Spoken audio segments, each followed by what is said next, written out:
Anim na baby native pigs ang kinapo namin. Hindi ako marunong kaya nagpaturo ako. Lagi namang may time for first time, di ba? Nangingilo ako pero kakaya. Walang problema. Medyo nanginginig ako kasi nangingilo ako eh. Pero nagawa naman namin ng maayos ang task at makukuha namin lahat ng benepisyo na makukuha mula sa pagkakapon ng mga biik. Matapos ang gera, pakainin natin yung ating mga inahin. Okay, so yun na para kapunin yung mga biik na lalaki. So andito ako Nelson, tuturuan tayo kung paano. Isa lang ang kailangan ko ng example at kaya na namin ang iba. Actually, hindi ko alam kung ilan ang lalaki sa mga biik pero humuli muna ako ng isa para matry na. Ang kuya, sanay na. Ako kasi medyo nangingilo pa. Kakaang lang ang biik ng husto, hihiwain ang mismong itlog niya. Pag lumabas ang itlog, hihiwain din para matanggal. Pwedeng parehas hiwaan, pwede ding isa lang at papadaanin na rin doon sa unang hiwa ang pangalawang itlog.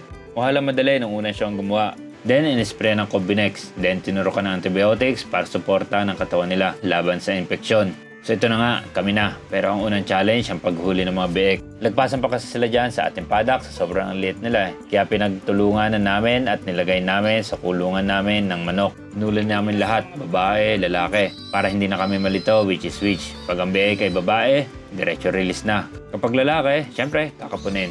Grabe, nanginginig ako habang nagkakapon. At ang time na yan, may dumating tayo na customer kaya yan.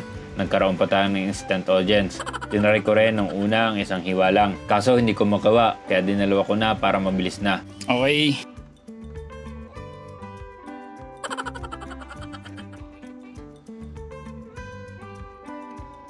Pero bakit nga ba ginagawa ito? Anong advantage? So una, para maiwasang inbreeding. Dahil magkakapatid nga sila at eventually lalaki sila. Kaya dapat maiwasan na kahit magbabaan sila ay mabuntis ang kapatid o inahin lalo pa at kung nasa isang kulungan lang sila kagaya ng aking setup. Pangalawa ay maiwasan din ang pag-aaway sa paddock. Kasi nga, kung sila ay mag-unhit, maglalaban sila kung sino ang magiging mayor at sino ang may karapatang mag-breed. Pangatlo, mas mabilis silang lalaki dahil napupunta ang kinakain nila sa paglaki kaysa sa pag-release ng hormones. Pang-apat, sa panahon ng pagkatay, walang mapanghingamoy ang karne nito. Lalo na at medyo may edad na ang kakatay natin. Pero kung ang purpose naman natin ay personal consumption, tingin ko naman ay hindi rin ito magiging problema dahil on time naman should be ang katay nila. Pagkatapos, nag-chores na rin tayo dito. Pinakain na natin sila. Natutuwa pa rin akong panoorin pag kumakain ng mga alaga dito. At kahit maulan, kagaya ng unang breeding season, nag-thrive ang ating mga biik, okay na okay sila, sumususo at minsan nga ay sumasalo na sa mga inahin. At ang kukwit pa rin nila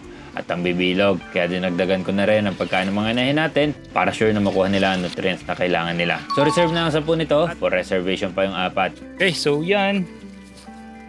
Update sa ating mga biik. Nakapo naman natin ng matagumpay. Salamat sa Kuya Nelson. Yun lang. Peace.